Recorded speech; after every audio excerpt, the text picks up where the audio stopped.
What up, YouTube? Team Moose here. Here is my Throwback segment where I talk about the films that turns 10 and 20 this week. All right. Films turning 10. Oh boy, this is going to be a fun one.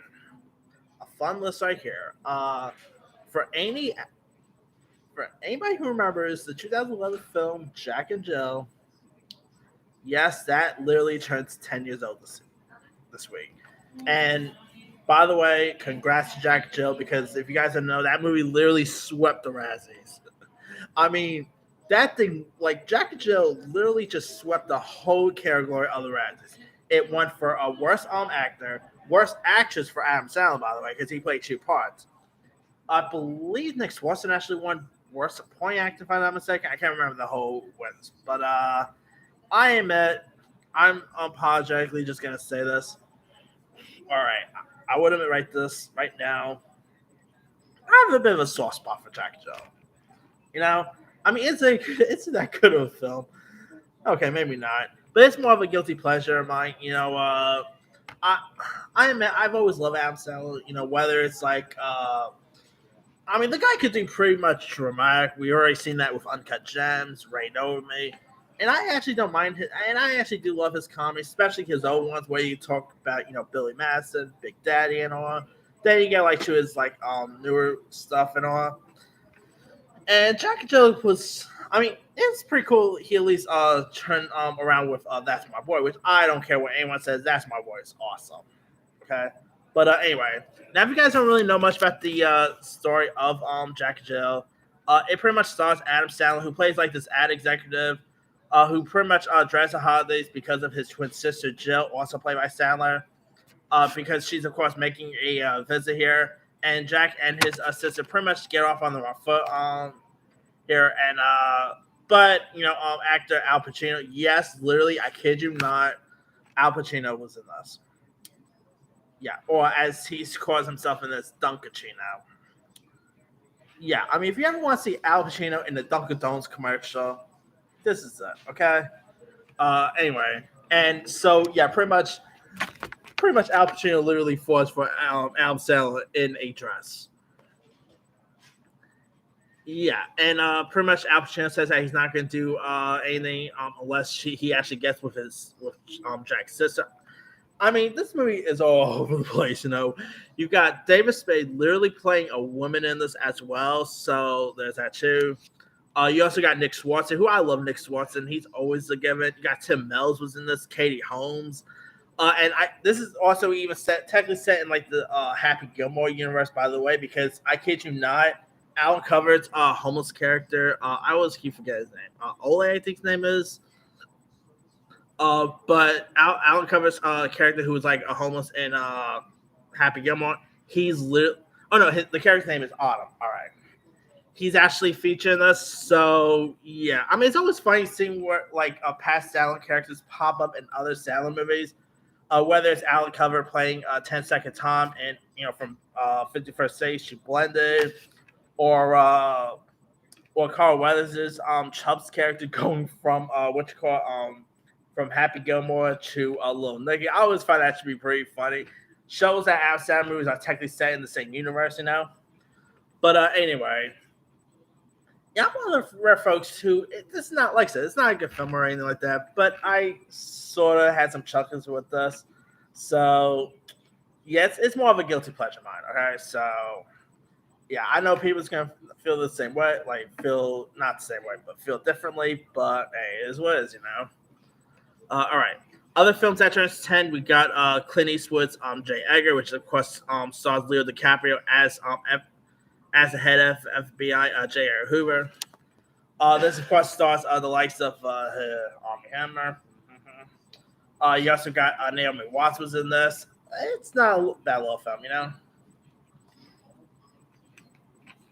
Like, I thought Aaliyah was great.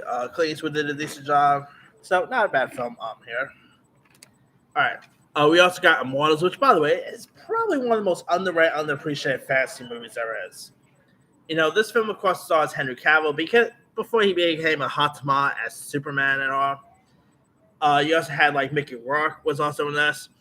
Immortals is like this fantasy film about this power-hungry king named Hyperion, played by Rourke, and his ruthless army march across like Greece, leaving burnout villages and corpses of the innocents in their wake here. And so, of course, a stonemason named Theseus, played by Henry Cavill, he's the words of the Sibylline Orca, played by Freya Pinto,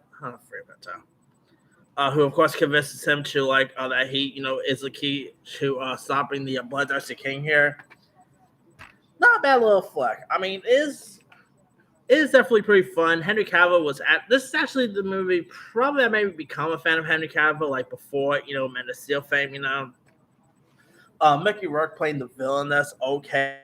More key actors were there. Not a bad flick in my opinion. So yeah. All right. Now, also turning 10, we got After Christmas. Of course, this is from Sony Animation, where Santa, of course, delivers presents to the last child on Earth, and of course, everyone does know that Santa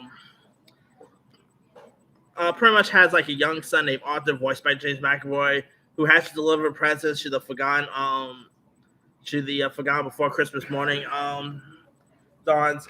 I mean, you got really decent like British voice cast here. You have the likes of Bill Nye.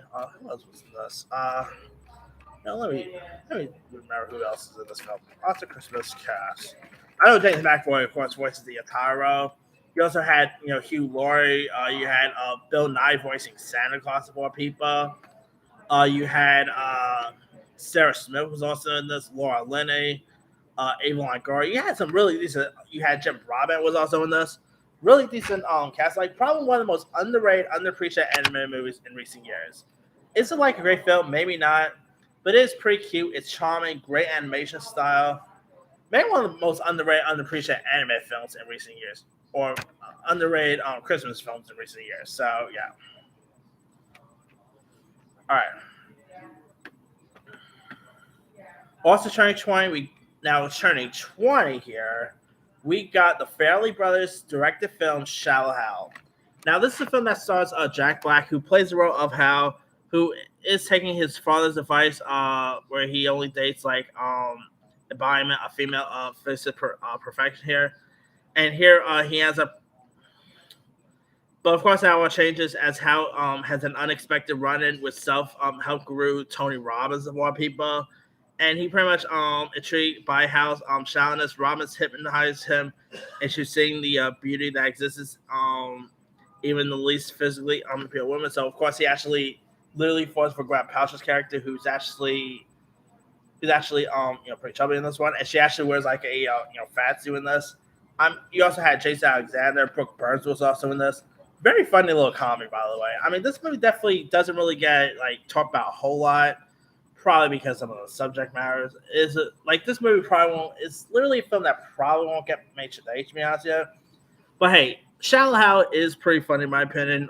Is from the directors of Dumb and Dumber, so there's that. The same people like the Farrelly Brothers, of course, gave us There's Something About Mary. They gave us Green Book, which of course won an Oscar. So just wrap that around your head. The guys who directed this, or I should say, one of the guys who directed this, directed an Oscar-winning picture, which was Green Book. So just wrap that around your head. But anyway, yeah, not a bad little film in my opinion. I mean, isn't like a great film? Maybe not, but it's definitely one of my favorite Jack Black movies there is.